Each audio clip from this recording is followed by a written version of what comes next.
Bismillah. Assalamualaikum warahmatullahi wabarakatuh. Innal hamdalillah nahmaduhu wa nasta'inuhu wa nastaghfiruh wa na'udzu billahi min syururi anfusina wa sayyiati a'malina. May yahdihillahu fala mudhillalah wa may yudlilhu fala hadiyalah.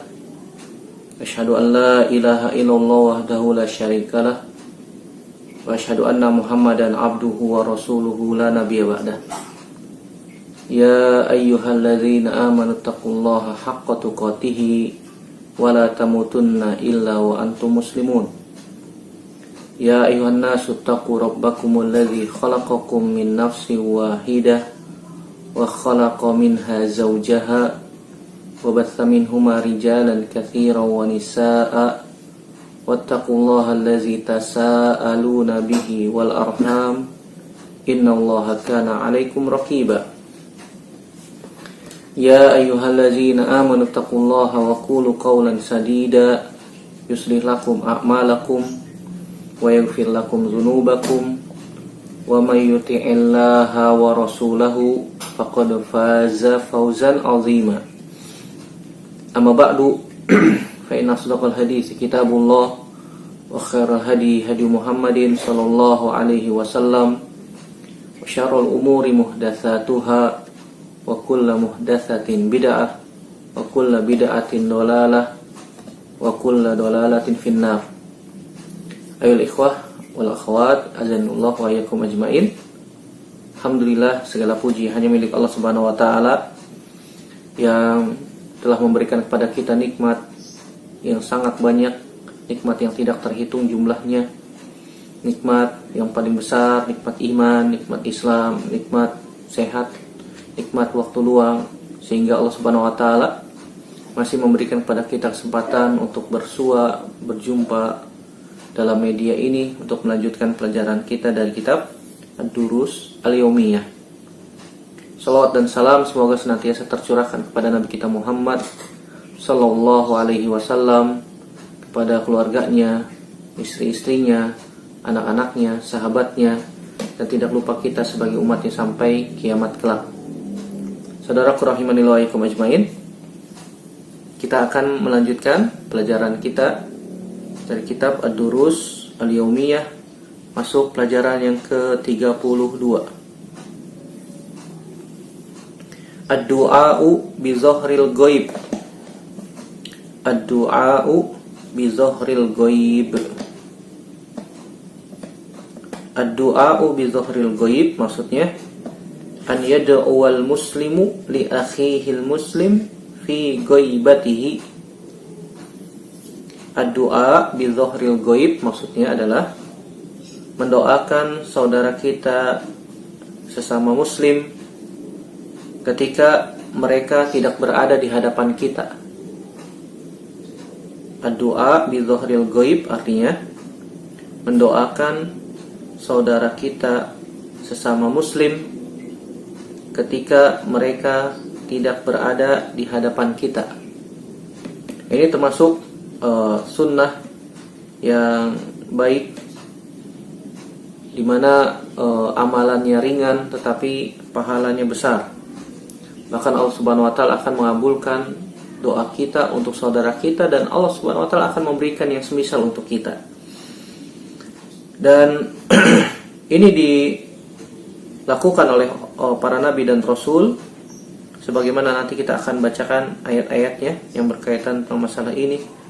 Bahwasanya ini juga sunnah para nabi, bahwasanya para nabi dahulu mendoakan saudara-saudara sama muslim ketika mereka sedang tidak berada di hadapan para nabi tersebut. Dan ini merupakan amalan yang dicintai oleh orang-orang yang beriman. Mereka ingin bahwasanya saudaranya sesama muslim juga mendapatkan apa yang dia inginkan. Dia menginginkan saudaranya mendapatkan kebaikan di dunia maupun di akhirat. Dan ini juga menunjukkan bahwasanya keikhlasan yang paling dalam, keikhlasan yang paling tulus seseorang mendoakan kebaikan untuk saudaranya ketika saudaranya tidak berada di hadapan dia. Ini menunjukkan bahwasanya dia menginginkan kebaikan untuk saudaranya sebagaimana dia menginginkan kebaikan untuk dirinya sendiri. Dan tentu saja ketika kita berdoa dengan ikhlas, maka potensi dikabulkan oleh Allah Subhanahu wa taala sangat besar. Ketika kita mendoakan kebaikan untuk saudara kita, mendoakan kepada saudara kita agar saudara kita mendapatkan kebaikan di dunia dan di akhirat, diampuni dosa-dosanya, diberikan rezeki yang banyak, yang melimpah, yang berkah, yang halal, yang thayyib, dimudahkan segala urusannya, maka kita akan mendapatkan double, yaitu Allah Subhanahu wa taala akan mengirimkan malaikat di atas kepala kita dan mengaminkan doa kita dan mendoakan untuk kita yang semisal sebagaimana kita doakan untuk saudara kita. Jadi kalau misalnya kita berdoa, ya Allah, berikan si fulan rizki yang baik, rizki yang banyak, rizki yang halal, maka Allah Subhanahu wa taala akan mengirimkan malaikat di atas kepala kita, kemudian malaikat itu mengatakan amin, ya Allah kabulkan doa orang ini.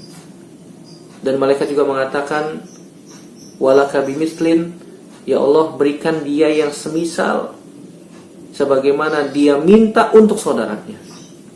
Jadi Allah Subhanahu wa taala akan memberikan kepada kita kebaikan yang banyak kalau kita mendoakan kebaikan untuk saudara kita. Oleh karena para ulama mengatakan walima fi dzalika minal mahabbati lil mu'minin wa iradatil khairi lahum wal ikhlasi lillahi fi dzalika fa innal malaikata tu'minu 'ala ad-du'a'i wa tad'u lid-da'i bimithli ma da'a li akhihi. Ini menunjukkan bahwasanya orang yang mendoakan kebaikan untuk saudaranya, dia mencintai saudaranya sesama muslim dan dia menginginkan kebaikan untuk saudaranya dan menunjukkan keikhlasan dia dalam berdoa kepada Allah Subhanahu wa taala. Yang mana ketika itu malaikat akan dikirim oleh Allah Subhanahu wa taala di atas kepalanya, kemudian malaikat itu akan mengaminkan doanya dan berdoa untuk orang yang berdoa, meminta kepada Allah agar orang yang berdoa tersebut diberikan seperti apa yang dia doakan untuk saudaranya. Jadi tidak ada ruginya saudaraku rahimanillah wa ikum ajmain kalau kita mendoakan kebaikan untuk saudara kita, yang diberikan istilah oleh para ulama ad-du'a'u bi dzuhril ghaib, sebagaimana nanti akan kita baca hadisnya dari Nabi sallallahu alaihi wasallam. Ini diambil dari potongan hadis Nabi sallallahu alaihi wasallam. Kita akan bacakan dalilnya. Yang pertama,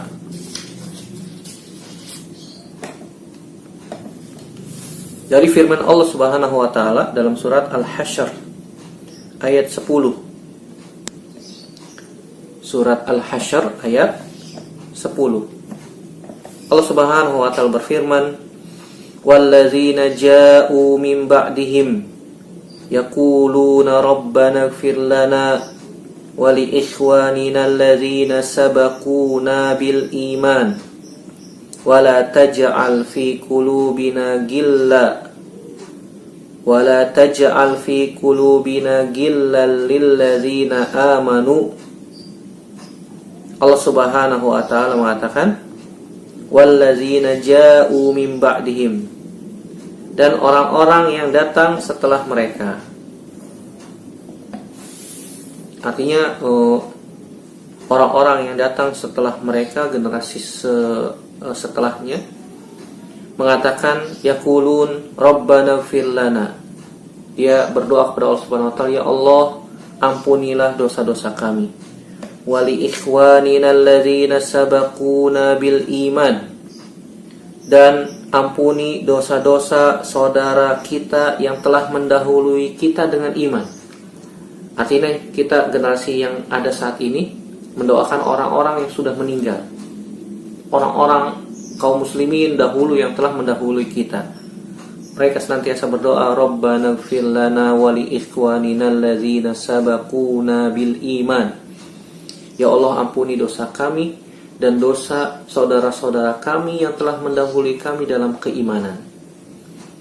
wala taj'al fi qulubina ghillan lil ladzina amanu.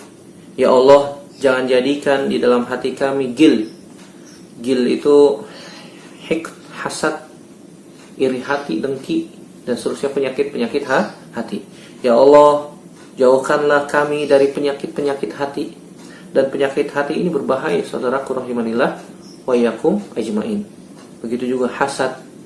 Orang yang hasad maka dia tidak akan tenang dirinya. Seperti orang yang tidak suka terhadap kenikmatan yang Allah Subhanahu wa taala berikan kepada saudaranya. Saudaranya memiliki kendaraan baru, motor baru, dia hasad. Dia ingin bahwasanya kenikmatan yang ada pada saudaranya hilang atau berpindah kepadanya. Atau dia hanya tidak suka saja. Maka kata Syekhul Islam Taimiyah, ketika kita tidak suka, ada perasaan tidak suka saja, saudara kita mendapatkan kenikmatan, itu sudah hasad. Itu sudah hasad. Walaupun dia tidak menginginkan kenikmatan yang ada pada saudaranya hilang, atau kenikmatan yang ada pada saudaranya pindah pada dia, hanya ada perasaan tidak suka, maka itu sudah masuk kategori apa? Hasad, kata Syekhul Islam Ibn Taimiyah rahimahullah ta'ala. Ya Allah, jangan jadikan di dalam hati kami penyakit-penyakit hati kepada orang-orang yang beriman. Jadi ketika kita minta kepada Allah Subhanahu wa taala, ya Allah, jauhkan dari kami penyakit-penyakit hati. Karena penyakit hati ini lebih berbahaya daripada penyakit badan, penyakit jasad. Nah, di sini di dalam ayat ini, dalam surat Al-Hasyr ayat 10, Allah Subhanahu wa taala menggambarkan keadaan orang-orang yang beriman. Orang-orang yang beriman itu, kata Allah Subhanahu wa taala, senantiasa dia berdoa untuk dirinya sendiri dan untuk saudara-saudaranya yang beriman. Mendoakan kebaikan untuk saudara-saudaranya yang beriman. Allah Subhanahu wa taala gambarkan bagaimana sifat-sifat orang yang beriman. Kemudian ayat yang kedua, dalil yang kedua dalam masalah ini, Allah Subhanahu wa taala mengabarkan tentang Nabi Ibrahim alaihissalam di dalam surat Ibrahim ayat 41. Dalam surat Ibrahim ayat 41, Allah Subhanahu wa taala menggambarkan tentang Nabi Ibrahim yang berdoa kepada Allah Subhanahu wa taala. Nabi Ibrahim berdoa kepada Allah Subhanahu wa taala, Rabbana firli wali walidayya walil mu'minina yauma yaqumul hisab. Nabi Ibrahim berdoa, Rabbana firli, ya Allah ampunilah dosaku, ya Allah ampunilah aku, wali walidayya, dan ampunilah kedua orang tuaku, walil mu'minin, dan ampunilah orang-orang yang beriman, yauma yaqumul hisab, pada hari di mana ditegakkan hisab, yaitu pengadilan Allah Subhanahu wa taala. Lihat bagaimana Abul Anbiya, bapaknya para nabi, Khalilullah, dan Nabi Ibrahim alaihissalam, kita ketahui bahwasanya Khalilullah, sebaik-baik nabi yang Allah Subhanahu wa taala utus. Nabi yang Allah utus di dunia ini berjumlah sekitar 124.000 kurang lebih ya. Dalam sebuah hadis disebutkan Allah Subhanahu wa taala mengutus nabi jumlahnya sekitar 124.000.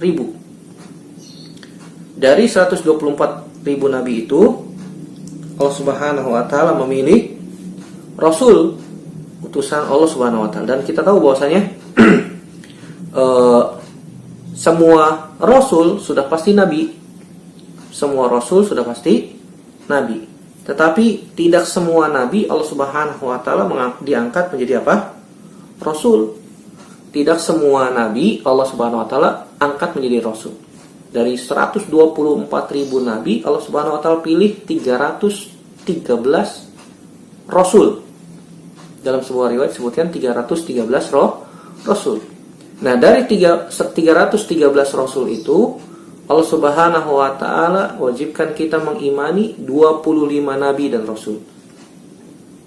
25 nabi dan rasul yang Allah Subhanahu wa taala sebutkan dalam Al-Qur'an. Dari 25 nabi dan rasul itu ada 5 yang istimewa yang disebut dengan ulul azmi. Ulul azmi siapa saja?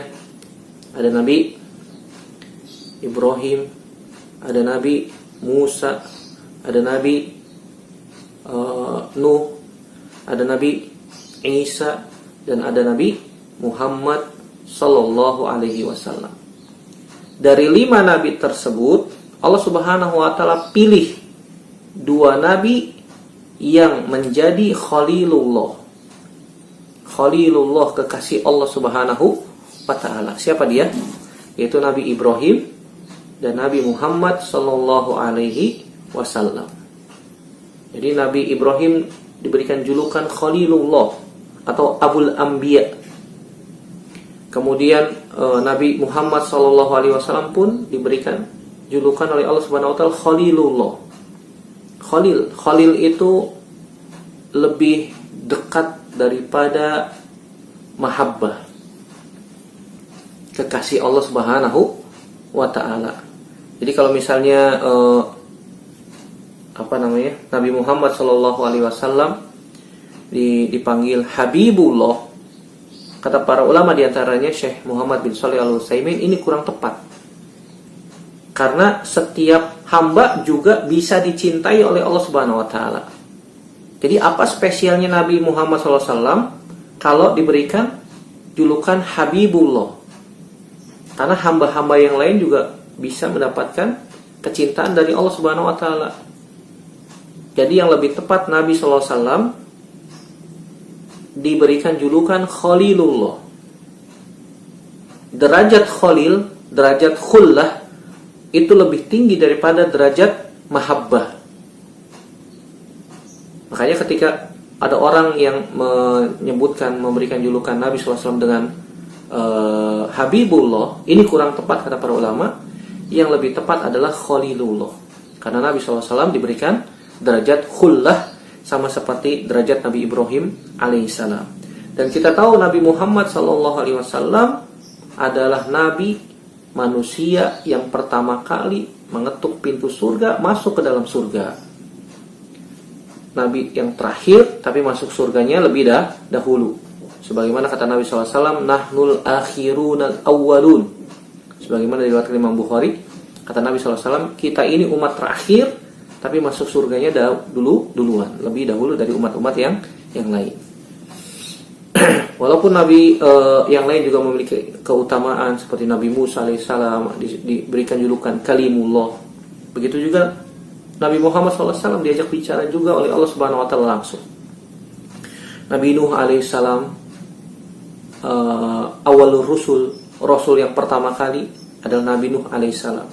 Begitu juga Nabi Isa alaihissalam, Allah Subhanahu wa taala ciptakan Nabi Isa tanpa ayah, tanpa bapak, dan Nabi Isa alaihissalam bisa berbicara ketika di masa buayan. Jadi Allah Subhanahu wa taala mengabarkan tentang Nabi Ibrahim alaihissalam, Abul Anbiya Khalilullah, di dalam Al-Qur'an bahwasanya beliau alaihi salatu wassalam senantiasa berdoa kepada Allah Subhanahu wa taala, Rabbana firli wali walidayya walil mu'minina yauma yaqumul hisab. Ya Allah, ampunilah dosaku, dosa kedua orang tuaku, dan dosa orang-orang yang beriman pada hari ditegakkan hisab. Jadi ini kebiasaan para nabi dan rasul mendoakan kebaikan untuk saudaranya yang beriman. Kemudian dalil yang ketiga dalam surat Nuh. Dalam surat Nuh ayat 28. Allah Subhanahu wa taala juga mengabadikan perkataan Nabi Nuh alaihissalam dalam surat Nuh ayat 28. Nabi Nuh alaihissalam berdoa pada Allah Subhanahu wa taala, Rabbighfirli wali walidayya waliman dakhala baitiya mu'minan walil mu'minina wal mu'minat. Rabbighfirli wali walidayya waliman dakhala baitiya mu'minan walil mu'minina wal mu'minat. Nabi Nuh alaihissalam berdoa, Rabbi firli, ya Allah ampunilah dosaku. Sama seperti doanya Nabi Ibrahim alaihissalam. Rabbi firli wali walidayya, sama. Ya Allah ampunilah dosaku, dosa kedua orang tuaku. Nabi Nuh alaihissalam berdoa, waliman dakhala baitiya mu'minan, dan orang-orang yang masuk ke dalam rumahku dalam keadaan beriman. Didoakan oleh Nabi Nuh alaihissalam. Nabi Nuh alaihissalam mendoakan, ya Allah ampunilah dosaku, dosa kedua orang tuaku, dan orang-orang yang masuk ke dalam rumahku dalam keadaan beriman. Didoakan oleh Nabi Nuh alaihissalam ampunan Allah subhanahu wa ta'ala. Ya Allah ampunilah dosaku, dosa kedua orang tuaku, dan orang-orang yang masuk ke dalam rumahku dalam keadaan beriman, baik laki-laki maupun perempuan. Walil mu'minina wal mu'minat, baik laki-laki maupun perempuan. Jadi mendoakan saudaranya ketika saudaranya tidak berada di hadapan dia, ini merupakan kebiasaan para nabi dan rasul. Bahkan ayat yang keempat, dalil yang keempat, Allah Subhanahu wa taala mengabarkan tentang Nabi Muhammad SAW. Allah Subhanahu wa taala memerintahkan kepada Nabi Muhammad SAW seraya mengatakan dalam surat Muhammad ayat 19. Tadi mengabarkan tentang Nabi Ibrahim dalam surat Ibrahim, mengabarkan tentang Nabi Nuh di dalam surat Nuh, memerintahkan kepada Nabi Muhammad SAW dalam surat Muhammad. Dalam surat Muhammad ayat 19 Allah Subhanahu wa taala perintahkan Nabi Muhammad SAW seraya mengatakan, wastaghfir li dzambik, wahai Muhammad mintalah ampun atas dosa-dosamu, walil mu'minina wal mu'minat, dan untuk orang-orang yang beriman baik laki-laki maupun perempuan. Allah Subhanahu wa taala perintahkan kepada Nabi Muhammad untuk minta ampun atas dosa-dosanya. Pertanyaannya, Ustaz, berarti Nabi Muhammad juga punya dosa? Maka kita katakan sebagaimana dijelaskan oleh Syekh Muhammad bin Shalih Al-Utsaimin, bahwasanya Nabi Muhammad pun melakukan dosa, tetapi dosa-dosa kecil, bukan dosa-dosa besar. Dosa-dosa kecil, dosa-dosa kecil Nabi SAW pun melakukannya, tetapi langsung Allah Subhanahu wa taala tegur. Makanya Nabi Muhammad SAW diberikan julukan maksum. Maksum artinya terjaga dari dosa. Terjaga dari dosa artinya Nabi SAW melakukan dosa kecil, langsung ditegur oleh Allah Subhanahu wa taala, kemudian Nabi beristighfar, kemudian Allah ampuni dosanya. Itu yang namanya maksum, terjaga. Jadi kalau misalnya ada orang mengklaim dirinya maksum, dusta, bohong. Tidak ada yang maksum kecuali Nabi SAW. Bahkan orang-orang Syiah mengklaim imam-imam mereka itu maksum, tidak berdosa. Bahkan mereka orang-orang Syiah mengatakan bahwasanya imam mereka itu lebih tinggi derajatnya daripada Nabi dan Rasul. Mereka itu bisa mereschedule, artinya menjadwal kapan mereka harus meninggal. Jadi mereka tahu, saya akan mati tanggal segini, tahun segini. Bisa diatur, subhanallah. Mereka mengklaim demikian. Nasallallahu salamata wal afiyah. Nabi SAW tidak tahu kapan meninggalnya. Nabi SAW dijaga oleh Allah Subhanahu wa taala karena beliau adalah Nabi. Adapun imam-imam orang-orang Syiah, mereka bukan Nabi dan Rasul. Kalaupun mereka mengklaim mereka adalah Nabi dan Rasul, maka itu adalah klaim yang dusta, klaim yang tidak benar, karena tidak ada Nabi dan Rasul setelah Nabi Muhammad Sallallahu Alaihi Wasallam. Jadi Nabi SAW pun diperintahkan oleh Allah Subhanahu Wa Taala, wastaghfir li dzambik, dan mintalah ampun untuk dosamu. Kata para ulama, ini bukan hanya untuk Nabi saja, tetapi Allah Subhanahu wa taala juga perintahkan agar kita senantiasa beristighfar, minta ampun kepada Allah Subhanahu wa taala. Allah Subhanahu wa taala memberikan contoh kepada nabinya agar diikuti oleh umatnya agar senantiasa beristighfar, minta ampun kepada Allah Subhanahu wa taala. Yang kata Nabi sallallahu alaihi wasallam, sungguhnya aku minta ampun kepada Allah Subhanahu wa taala dalam sehari 70 kali, dalam riwayat yang lain 100 kali. Walil mu'minina wal mu'minat, dan mintalah ampun untuk orang yang beriman baik laki-laki maupun perempuan. Ini syahidnya. Allah Subhanahu wa taala perintahkan minta ampun untuk dirinya dan minta ampun untuk orang-orang yang beriman baik laki-laki maupun perempuan. Didoakan oleh Nabi sallallahu alaihi wasallam. Kemudian dalil yang kelima dari hadis Nabi sallallahu alaihi wasallam yang diriwayatkan Imam Muslim dari sahabat Abu Darda. Abu Darda punya menantu namanya Sofwan. namanya Sofwan menikah dengan Darda bintu Abi Darda.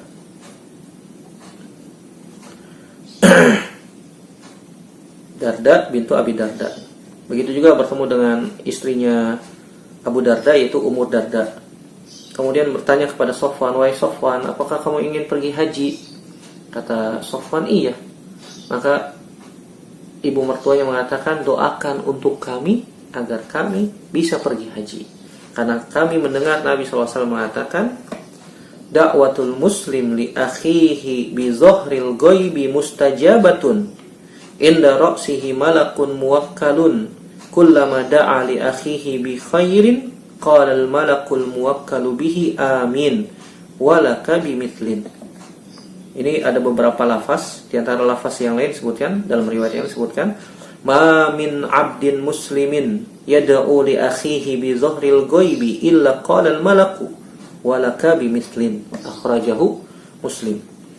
Kata Ummu Darda, dan hadis ini juga didengar oleh Abu Darda.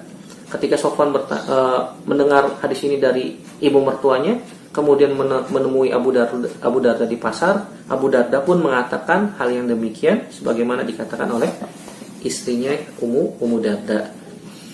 Kata Nabi SAW, "Da'watul muslim li akhihi bi dhahril ghaibi mustajabatun."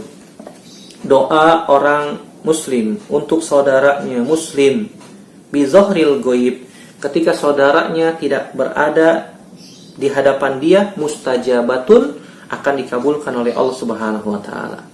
Ketika kita berdoa kepada Allah, "Ya Allah, berikan saudaraku ini ampunanmu, ya Allah, berikan kepada saudaraku kemudahan rizki, ya Allah, berikan kepada saudaraku agar dimudahkan segala urusannya, ya Allah, mudahkan untuk saudaraku agar mendapatkan hidayahmu, hidayah di atas sunnah, ya Allah, mudahkan saudaraku masuk surga tanpa hisab, tanpa azab."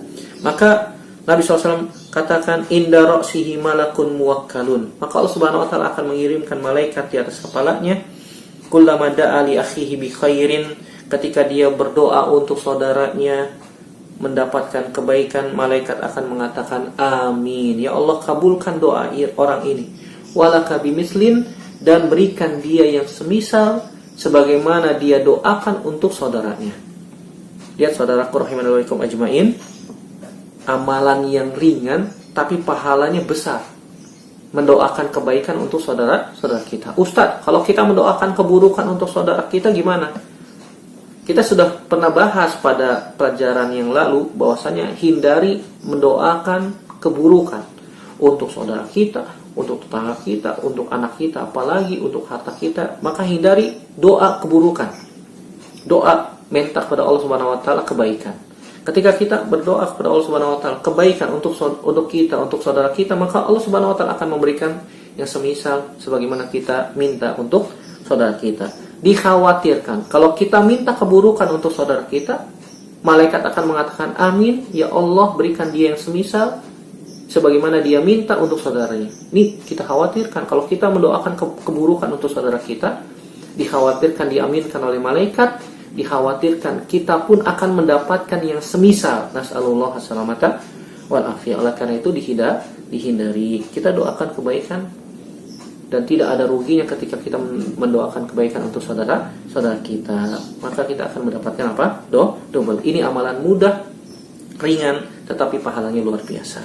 Oleh karena itu saudaraku rahimanallahu ajmain, ini merupakan keutamaan ketika seorang muslim mendoakan saudaranya yang lain ketika saudaranya tidak berada di hadapan dia.